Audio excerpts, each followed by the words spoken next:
Our next stop is the Glenrock Paleon Museum. I'm excited to go inside and see some very cool dinosaur things from the Glenrock area.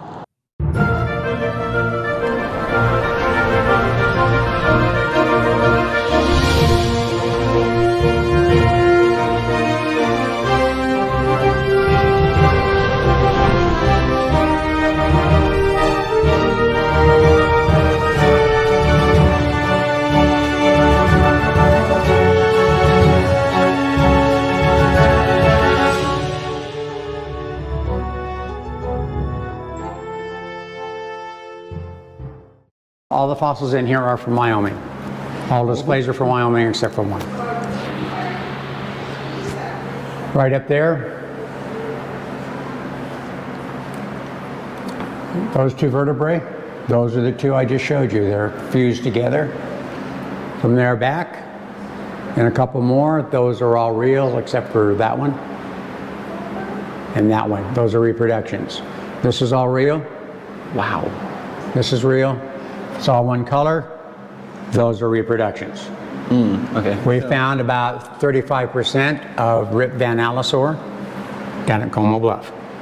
So for the reproductions, I assume they're permanently mounted because there's no need to take them down to study, but are the actual fossils mounted in a way that they can be? Yes. Awesome.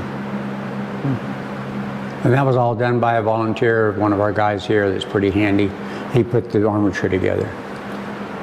Wow. So this specific allosaur has two sets of fused? No, just the one. Just the one? And this here's a reproduction. That's a reproduction. We didn't have those. We've got about 35% of it. Wow. So we went to Black Hills Institute up in Hill City, South Dakota, and we bought the pieces we didn't have. So this is more than one allosaur? Mm-hmm. Wow. Now the rest of the story. The world of dinosaurs is worldwide. I had a gal in here from Zurich, Switzerland. She goes, I recognize that shoulder blade. It's got a break in it. I prepared it. So now we're getting the rest of the story. She's the daughter of Kirby Cyber, who has a real nice museum in Zurich, Switzerland. He's really good at coming into Wyoming and finding the Jurassic Age bones. He was up in the Grable area. He found Big Al and then Big Al 2. Unfortunately, with Big Al, it was on the wrong side of that property line. And so it was on public land, so it was seized from him and is now in Bozeman, Montana. And so he went back in with the landowner, made sure they were on the private land, and they dug up Big Al 2. They either gave the casting rights or however that worked, I don't know. But Black Hills Institute got the casting rights to Big Al 2. So it took 3 institutions on 2 continents to make my Wyoming dinosaur display. That's the norm. That's more normal. There are exceptions to every rule. Of course. You know, Sioux, Stan, almost complete. And there's a Diplodocus they just dug up that's almost complete. Yeah. So, being a theropod, meat-eating dinosaur, there's some interesting facts about them. They fuse 5 to 7 vertebrae right through that pelvic area. Allosaur, Megalosaur, the theropods from the Jurassic period fuse 5. T-Rex, 90 million years later or so, fuses 7. They got bigger, so they needed They're just more. bigger and use the same thing. Also, these bones are hollow. All of this down here is Megalosaur. Here we have some sauropod. This here is Camarasaur. Shoulder blade. This here is its femur. One of the characteristics of your sauropod bones, they are solid. If you put that under magnification, you're going to see 78 rings. It's going to be just like a tree trunk? Like a tree trunk. Last year there was a paper published, they're thinking they're annual growth rings. How they prove that, how they come to that, beyond me. I'm a digger. I'm a preparator. Yeah, I'm right there. I'm not into that scientific realm. Some of the science of it, I'm just like, your study is beyond. Here's some trace fossils, something literally left behind. This is a reproduction of a juvenile apatosaur footprint. Here's a reproduction of a stegosaur footprint from Morrison, Colorado, which that group is in the back. And here is an actual find. You see the 3 toes. It's a theropod. Is it allosaur or something smaller? Or is it just theropod? It is a theropod. That's all I can truthfully say. That's, yeah. Because in this same one, you have a larger, there's 2 toes right there. And then there's 2 toes down there from a bigger footprint. So I don't know what that is. Something being chased, or, I mean. It just, and then we made a reproduction of it right there. And you can actually see the footprints a little better. Are they, yeah, it looks like y'all colored them a different. They colored them a little bit to highlight them to where you can see them. When we moved some stuff around, I found that and decided that was a good place to hide it. Here we have an allosaur cast from a juvenile. Here's our ceratosaur cast. Ceratosaur is another smaller meat eater. He's only 20 feet long. Allosaur is 29. Megalosaur is a little bigger, heftier, and about 30 feet long. Here's an allosaur skull with a couple of teeth in it, see upper jaw. Is that Skulls don't preserve well. Is that a recreation? No, or is that's real. That's awesome. This is all one color, all one color. And that there, you can see where somebody has filled in all the cracks with our epoxy putty and super glue and whatever it takes to hold this stuff together. Here we have our apatosaur. There's a picture of him. Also, what we do here is we have a diagram of his skeleton, what's colored in yellow. That's what you're seeing to give people an idea of what this stuff looks like. See what's there. Yeah.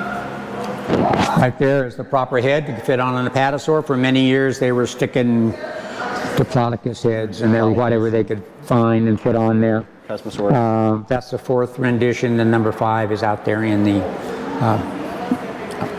case. Gift shop with its mouth open. Here we have number 2, 3, and 4 cervical vertebrae. Number 10, their neck got big in a hurry. It's sort of pushed out of position. That is number 16. That is mid-back. We have left it in its field jacket. We've prepared it the best we can. If I try to take it out of there, it's probably going to break on me. Plus, it shows people you don't just brush them off and pick them up.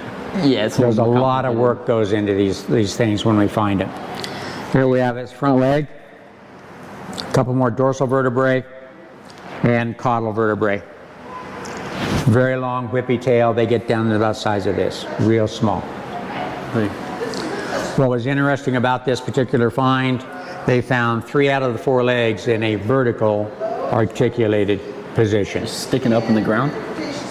Vertical, articulated. What do I mean by vertical? Straight up and down. Articulated, just like you're standing. They're connected. So how did that happen? Did it fall in a sinkhole or something? It got caught up either in a flooding event or simply walked out in the mud and got mired down. So 3 out of the 4 legs. You had to dig basically a 15-foot hole. Sheesh. To recover that 3 times. You have to dig down. I wasn't in on that. I had to work back then. Wow. He simply got caught up in the mid-back area. We don't have too many of those vertebrae. The ribs, I've only got 2. My opinion only. He's mired down in the mud. The buffet is open. Yeah. Here comes your carnivores. First thing they go for. The nice big old ribs that are right there. And they like to pop stuff off. Here we have the hips to our megalosaur. Here again, what's colored in yellow. All the stuff over there is megasaur. If I had more room, we'd be putting up an armature and I'd be making another full display. Megalosaur. Here we have a juvenile chimerosaur scapula that's complete. Wow. You're a dino geek. What's that hole for? Predator bit it? Nope. No? How you can tell. Look at it. It's all nice and smooth edges. It's part of the bone. It's part of the bone? Right. It's not a bite. Is it muscle attachment? No. And again, it's my opinion, it's either a blood vessel or a nerve to feed the outside of the leg. Interesting. So that would have connected possibly to the spinal cord, more likely? Well, it's that bone right there. Oh, yeah. So to get from the outside, you know, the heart's inside, to get to the outside. That's my theory. It's there for a reason. I just haven't quite figured out the reason. And I haven't, when Dr. Scott Persons is around, he's in and out so much, I never get to talk to him about stuff. All of this Jurassic age, about 140, 30 million years old from Como Bluff. Perfect. Now we're simply going to get very close to Glenrock. Back in the Cretaceous time, we're red dot, that's us. We're oceanfront property. Beautiful. Just outside of town, we find our Arboculites, Ammonites, and assorted other little shells and some other stuff. All comes out of the Cody Shale of what we've got. Now, you know where Lusk, Wyoming is? Where is? Lusk. No. Okay. Not. Basically 60 miles due east of us. So that would put Lusk out there right against the Nebraska border. You drive about 30 miles north of that to Mill Creek Junction, where you turn off and go to Hot Springs, South Dakota. I watch the traffic go to Hot Springs from our dig site, where all this stuff comes from. Where I'm oceanfront property, 60 miles to the east, deep marine. Here's our mosasaur. Definitely a meat eater. We've got quite a few of the, it's not complete, he's missing quite a bit of the tail. There'll be a picture and a diagram on the other side. Now this one here. We had a rancher from Lusk. She came through the door wanting to keep Wyoming fossils in Wyoming. Fair enough. She had found this on her property. She got some help from some people out of South Dakota. She had this jacketed up in her garage. Easiest dig it ever went on. Drove to Lusk, Wyoming, backed up to her garage, and loaded it up.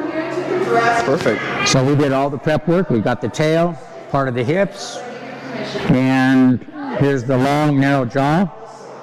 There's the top part of the skull. That bone's very important. That's the occipital condyle, the very, very back of the head. So we know we have all the cervical vertebrae right as this critter died. So there's no argument that we're missing any.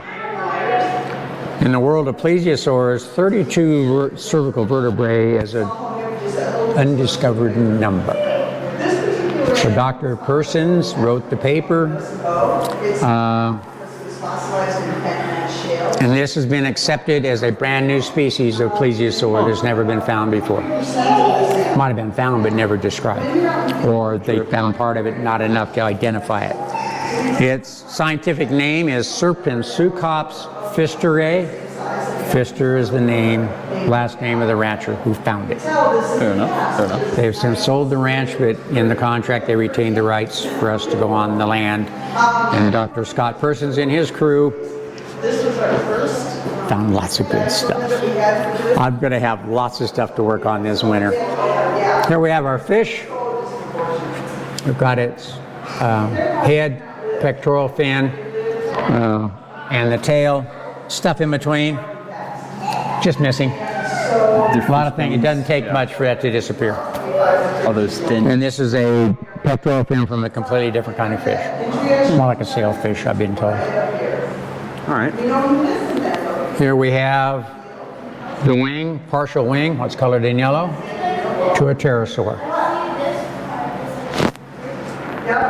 This has 61 little anomalies, little holes and stuff, where a mollusk or something was eating on that when it got to the bottom of the sea. So it landed in the water. Make up your own story. How did a wing to a pterosaur end up 60 miles out to sea? I mean, so it would have been on the bottom of the ocean. But it made it to the bottom of the ocean, got covered up, and you can tell they're hollow bone. They've been scorched, and that's all was found. Wow. So how did that all happen? I don't know. Now, this here's a reproduction. These are weird looking tracks. Well, they are tracks. I had a 12-year-old ranch kid from Alcova, Wyoming, walk through the door with a piece of sandstone going, "What is it?" He was smart enough to realize it was something. It was something, but not what it is. Right. He didn't know what. Now it's been identified. That one and that one are one set of pterosaur tracks. This one and this one are another set. And this one, there's two of them right up there. There's three separate individuals walked across that little piece of sandstone about 80 million years ago. My question, could it be a family unit? Could it be mom, dad, and baby? Could it be? I don't know. Yeah, I have no idea. wow. I guess you can't really identify the species from tracks. So. No. We just know they're pterosaur. We had one of the grad students from the College of Charleston. He did a paper on that. He's the one that described the three. I just thought they were pterosaur tracks. So one individual, they would use their wings to walk on like a bat. Well, he was looked at a little closer, and There was three? three different individuals. Wow. So this is what started our museum. This here is Stephanie, our Triceratops. Got his nose horn, brow horn, and about a third of the other brow horn, a lot of the frill, cheek on the other side. Here's the eye, where the eye would fit. This was found by a college student. He found this, it rolled down the hill. Mother Nature, like our good thunderstorm we had yesterday, it may wash out some that we've been walking right by. Then he worked his way up the hill, found the back of the head in the sandstone, typical teenage fashion. Then he goes to the landowner and says, "I've been trespassing on your land. We'd like to collect it." He was going to Casper College at the time. The landowner said, as long as it's kept in the area where people can See it. enjoy it, you can collect it. 30 years later, we're still there and we're still finding stuff. We're now dealing with his daughter and granddaughter. Wow. And I've got a whole bunch more pieces that would fit that, but I can't find the connecting pieces. We've tried several times. What do you think that little thing is? Is that a nose horn of some kind? No? Toe bone? Okay, you're right. I get claw, I get teeth a lot. It's a brow horn. It was the tip of the... These brow horns are actually, they're hollow up to about here. This here is hollow. There's just the tip. So I decided to give Stephanie a baby. I found that in bone lockup. I have no idea. I know it came from my dig area. And who found it and when, I have no information. We can find them a lot better. I'm not a record keeper. This here is a part of the frill to a much smaller Triceratops than Stephanie. And here is a Triceratops jaw with teeth in it. Yeah. About 5 layers of teeth. In the evolution trail, we lost out on that one. Yeah, That'd be nice, because it gets to my age, it gets expensive. They're eating something pretty tough. By the design of the teeth. You know, cycads are around there, sort of a low-growing pine tree, or palm tree. They used them a lot. They're constantly replacing them, like crocodiles, alligators. We find lots of shed teeth. Ever heard of pterosaur? Pterosaur? Yes, sir. Okay, what's your theory? I think it's a different species. The holes in the frill shape and the, blanking on the technical term, but the bumps at the end of the frill are very unique. You're right. For many years, one guy was proposing that It's just the same. pterosaurs were just old Triceratops. It's sitting right here in this museum, and it took Dr. Scott and his students to write the paper. Look at that. And that's what that paper is about. It's different. Here's a reproduction of the original. This one is from a juvenile. See the little pterosaur. small hole? It's only this far to the edge, compared to this one, who's an adult. Yeah, it's a big difference. That's what that paper is about. It's been accepted. So They are ceratopsians, like you say, two separate species. And look at here, this is a jaw we found very close to this. We believe it's Pterosaur compared to that one. Look how heavy and more robust that is than this one. That seems to be a trait of the Pterosaurs. Not a lot is known about it. Pterosaurus seems like the first version of Nanotyrannus and T-Rex, but with Triceratops. Same thing, same thing. It's like, this is just the same. It's like, well, we got new stuff. But it only takes, the more we look, the more we find, the more then we get more answers and more questions. Here we have our Edmontosaurus. I've got several jaws. Here again, layers and layers of teeth. You can see where the teeth just laid right in that jaw. They fit perfectly. I've only found one partial femur and a couple of arm bones. I ought to find more. I've got a trackway of it. I know he's here. I just can't find here it. Somewhere. This is a microsite. It's called the Burt site. It's actually named for my wife, and I didn't do it because it's old.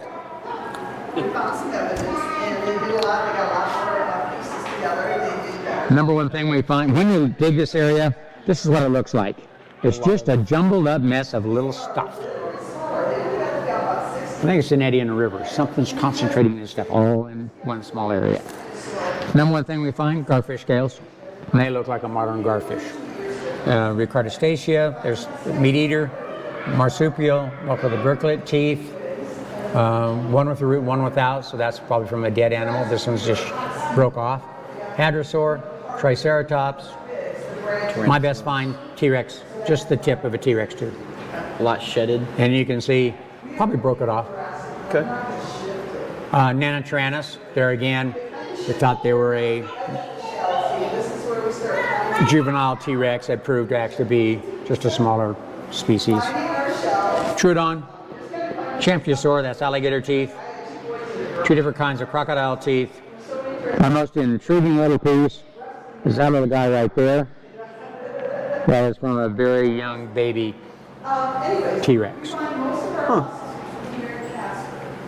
It's just like a small chunk of like a...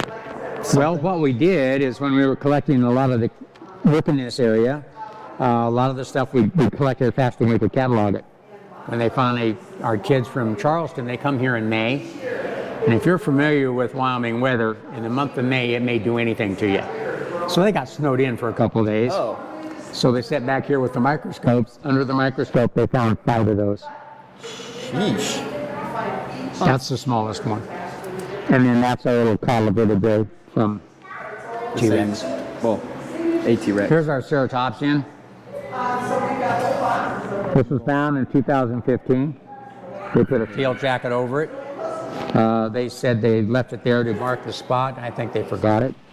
In 2018, I was retired by then, so I got into digging this up. Anything else? We've got it laid out as we found it. 2019, we finished up. We know it's a ceratopsian because the first 4 cervical vertebrae are fused together. That's the trait of the ceratopsian to support the big heavy head. We have all the right side ribs, left side ribs. One right side rib, little cervical ribs, one there, one back there. We've got the scapula, coracoid, humerus, ulna, all from the left side. Looks like this critter fell into a pond left side down. It was found in a mudstone, a very, very fine-grained material. Because it was in the mudstone, these are not fully fossilized yet. Oh. These are very delicate inside. They're like honeycomb. So there's like real still bone. It's not mineralized. It just hasn't totally mineralized yet because it was in the mudstone. Because you have to have a certain amount of water flow to bring the minerals in to place the bone with stone. In this case, that was slowed way down. I have found other Triceratops and stuff. They're good. They're solid. I mean, you can use them as a club. These, you move them very, very delicately. Even in the field, once we figured it out, we would open up cracks and start using a hardener and start hardening in the field. So you can actually transport it. Right. And we also sort of had to play pickup sticks. You know what that means? Not. It's a game. He's a young kid. You take all these little sticks and you let go of them, they fall down, then you have to take the one off the top, take the one off the top, and you play this game. So you had to take the top vertebra. And so there we basically had to uncover it all, and it's so rough we couldn't even get a four-wheeler to it. So we had to like take this and this out, as when we could get to these, then we could get, I had to go back to that one, get that out because this laying on top of that rib was laying on top of that rib Have you played and holding things down. So we had to take everything off the top. Now here's a hard thing for a digger to do. I don't know if you're a digger or not. Dug this up in 2018. Well, that was exposed, that was exposed, that was exposed, and I had to cover it up at the end of our dig season in 2018 and wait until the next year. And that sucks. Yeah. Then we continued digging back. We ran out of bone. We dug another 2 feet, which is good in a way because this is setting at a 20-degree angle. So every foot we went in, we were going deeper and deeper and deeper. Yeah. 12 foot of overburden when I quit. We were all hand digging it because we couldn't even get a four-wheeler to it. Since then, I've talked to the granddaughter and she says, "You run into that problem again, call me. I'm a heavy equipment operator." So I got help. Here's our tortoise. You can see his belly is almost perfect. Yeah, so it's Here's upside down. what he looks like.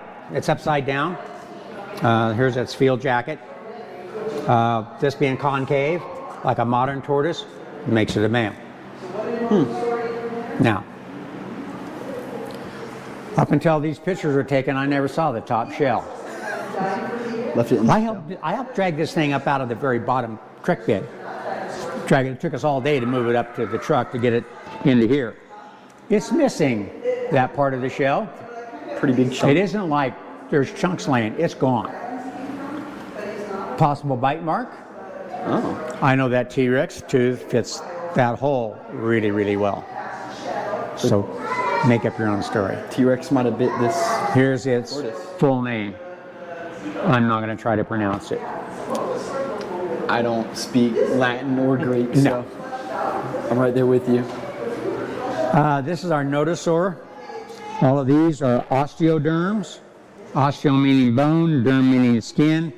This is its bony armor against any of the predators. He's about a 3.5-ton herbivore from the late Cretaceous. Its kissing cousin is an ankylosaur. Since that, everything was pretty much found right in one area. Just laid down. Since then, the college kids from Charleston have dug out away from there. Now they found the fossilized bones to the notosaur with teeth marks in it. They're under study to try to figure out. I remember hearing about that. Right. They have the I want to not say sure what the they have. shoulder. I think it's the shoulder with like a bite mark in it. Bite mark, and it had some scrapes. They took several bones. They're back at Mace Brown Museum of Natural History. They're doing the work on that. And they may end up in the South Carolina State Museum. I'm not sure. Eventually, they will come back here. And some more. So to me, it looks like a kill site. Kill one of these things. T-Rex is big enough. Roll that baby over. Get to that softer underbelly. Then, just like today, they grab stuff and they step back and they chew on it. And here's the chewed bones. Okay. All of those being heavy, they would have been just right where it died. And there's no, they can't really eat it, so Right. I'm sure Tyrannosaurus knew that. And I'm sure they figured out, roll it over, get to the softer underbelly so they don't break their teeth. End of the dinosaur period was when? 66 million years? Yeah. 65, 66? Yeah, I just saw a picture, just saw a TV program on it last night. It took a while. When it stopped being 65, I don't know. It was 66.23 million years ago.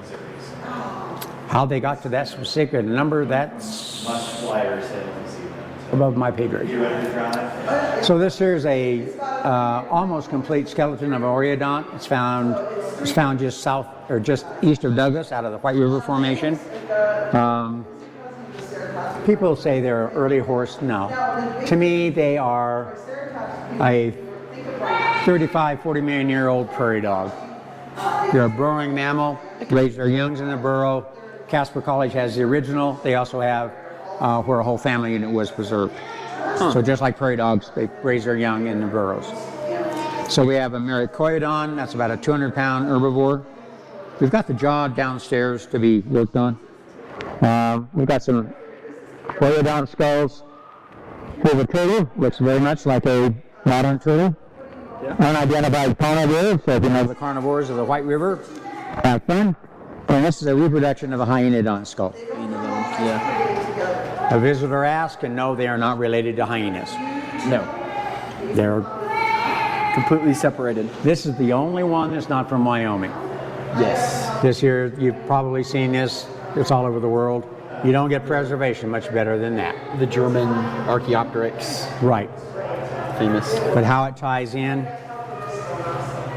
it has that retroverted pubis, the same as our theropod dinosaurs, hollow bones, also like our modern birds. So I'll leave that up to the college kids to figure out. Is it a bird or is it a dinosaur? Dr. Bacher is very adamant that birds are dinosaurs. Because they fit the same basic architecture from there to Archaeopteryx. Modern. And birds were around back then. Yeah. They survived. This is my favorite one with little kids. I've got a femur from a megalosaur, diagram of a human femur, a femur from a modern mule deer. Designed similar at both ends, and they're used in the same way. I love to tell little kids they're part dinosaur. Yeah. Built the exact same. If it ain't broke, don't fix it. Right. And look at the basic arc ribs. It's all Same number of bones in your arm as that guy. When it gets to the ankles and feet and vertebrae, that's when it gets strange. Everything else is similar. Skulls, of course. All right. Rocks and minerals from all over. I had them in here because they look pretty. One of the students from College of Charleston, she was a geology major. She didn't like my display. So I gave her the keys and said, fix it. So she did. All right. All of our igneous rocks are grouped together.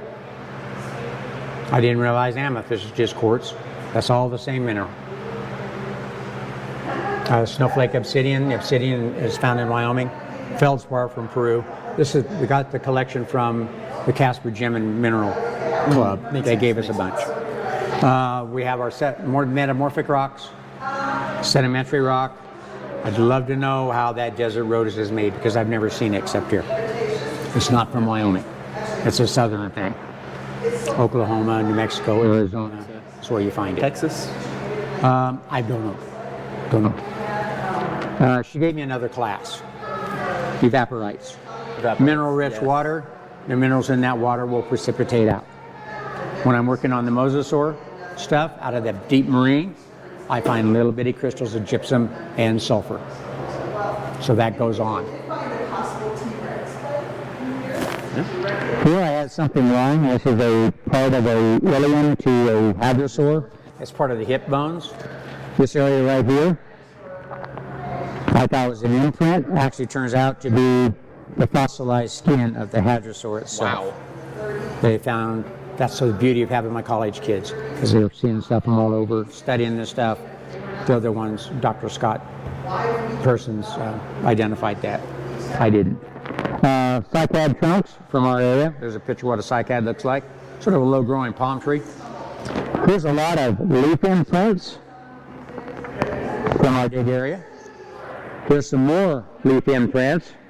These come from Como Bluff, but they're a little bit earlier Cretaceous period than what we have. We're right at the end of the Cretaceous period. What's that? That's a hadrosaur footprint? No. No? Theropod? 3 toes. Theropod. I do have a trackway of hadrosaur. Got about 16 tracks. Each track has 2. When they walked, front foot, then the back foot came in right on top of the front foot. It took us a while to figure that one out. About 30 years ago now, we've been walking across this bare rock. Everything up there is at a 20-degree angle. So here's this hard iron stone, nothing growing on it. except for 4 clumps of grass. Finally, when I sort of lined it up and go, wonder what's under there. Took out the grass, and that's what was under it. Wow. Got 3 toes. It makes it a theropod. Late Cretaceous period. It is a tyrannosaurid track. Pretty big. I don't have enough information to identify it as either Nanotyrannus or T-Rex. Could be a young T-Rex. We don't know. I would also assume, since they're both tyrannosaurs, the footprint would be fairly similar. They would be. Probably size. Also, the biggest thing I don't know, what was the consistency of the material that he was walking across? Yes. That would make a big difference in what kind of track. That we don't know. Yes. 30 years of erosion, a couple years of digging, now we have a trackway of 10. And there's no reason on this shelf of rock goes underneath that sand. I can see for about a quarter of a mile. There's no reason there isn't more and more and more tracks, but it's covered by sand. We'll never get to the end of it. Who knows how many tracks are there. We also have a track of Triceratops and then the Hadrosaur. Here's our prep lab. Different volunteers work on different stuff. This is my project. Dr. Scott brought this in. This is out of the Redbird section of the Pierre Shale. One of my little friends did a 3D printing of sort of a mosasaur, what they look like. But here's these vertebrae. Every one of these vertebrae is broke. And when you're digging through here, you got to be real careful. There's a rib. There's a rib. Here's a little, that's the smallest little piece of rib I found. There's a couple more. Here's one. I would assume all those pieces are going to fit together. So I'm just in the process of slowly digging through the shale and then finding what's underneath it. Who knows? This was like this. When they turned it over, this section fell out. So I've got a whole nother jacket of broken up, I don't know. Break it apart. And underneath of that, I have yet to dig into it. It's supposed to be the pectoral fin to a coelacanth. Wow. I had to read up on coelacanths. They are a living fossil. They're still alive. They go back to about 300 to 400 million years ago. One of the first lobed fin fishes, and they're still around today. So They survived the problem is, when I went to flip that over, it all came apart. I don't know what I'm going to find. And working on fish fins, I've worked on a couple tails. They are so delicate. Hopefully I can at least get something out of it. Yeah. Oh, she was working on. They give you a project? All right. Oh, you're filling it up, are you? Yeah, I didn't have any powder in there. Here's the very end of that mosasaur tail. The very tip of it. Cute. Wow. It was really I don't know how And many up feet of here, this we've got. The width's on like the top 10 or of it, 12 it's feet. got very small spikes like it was a fin. And It so would have been paddled with muscle attachment. something, we don't know. That's her project. I'm working on the big vertebrae. She gets that. It's almost rude. You're an interested type person. What's that? Is that a Tyrannosaurus tooth and Yep. or Nanotyrannus? It's T-Rex. T-Rex. And you can tell it's serrated on both sides. Just the size, it's just the tip, broken off tip.